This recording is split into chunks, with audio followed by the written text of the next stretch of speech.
जो देखता है घटाएं कहां से उठती हैं, जो देखता है घटाएं कहां से उठती हैं, करीब आप मेरी जुल्फों को मुंतशिर कर दे। हमारे साथ मौजूद हैं हिंदुस्तान की मशहूर शायरा रुखसार बलरामपुरी। आइए उनसे बातचीत करते हैं। जैसा आपका नाम है वैसे आपके चेहरे की रौनक। मैं आपसे ये बात करना चाहूंगा कि आज अंकलेश्वर में है, इससे पहले हमने आपको हिंदुस्तान के मुख्तलिफ शहरों में देखा है, यहाँ कैसा महसूस कर रही हैं आप मुशायरे में आकर? बहुत अच्छा लग रहा है, यहाँ के बहुत खुशी महसूस हो रही है कि माशाल्लाह इन लोगों ने बहुत खूबसूरत मुशायरा सजाया है इन लोगों ने। और मेरा यही कहना है कि बस इंशाल्लाह मुशायरा पढ़ने के बाद ही मालूम चलेगा जो भी होगा। अच्छा, ये बताइएगा कि आपको जो इनवाइट किया है वो Ankleshwar taluka relief welfare and education trust ने किया है।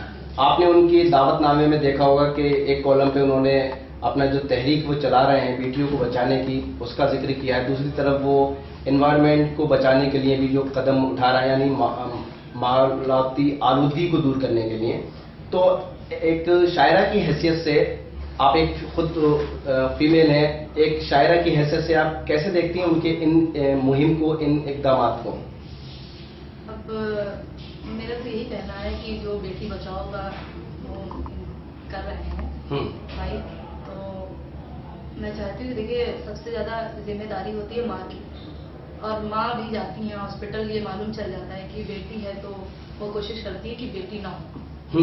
तो मैं उसके खिलाफ हूँ। मैं चाहती हूँ कि ऐसा नहीं होना चाहिए, और दोनों माँ बाप को ऐसा सोचना भी नहीं चाहिए, और उन दोनों को ये चीज को खत्म करके आगे बढ़ना चाहिए बेटे के लिए, कि बेटी हो या बेटा हो, कभी ये नहीं सोचना चाहिए। तो बेटी हो या बेटा हो, आपने कहा कि उसमें फर्क नहीं करना चाहिए। आप एक शायरा हैं, आप मुख्तलिफ मुशायरों में जाती हैं जहां हजारों लाखों लोग आपको सुनते हैं। ऐसे में ऐसे लोगों को क्या पैगाम देना चाहेंगे जो कोख में ही बेटी को कत्ल कर देते हैं, या बेटी हो जाती है तो उसे मनहूस समझते हैं, या बेटी को ऐसा समझते हैं जैसे कोई वो अजाब है या कोई बवाल है? क्या कहना चाहेंगे?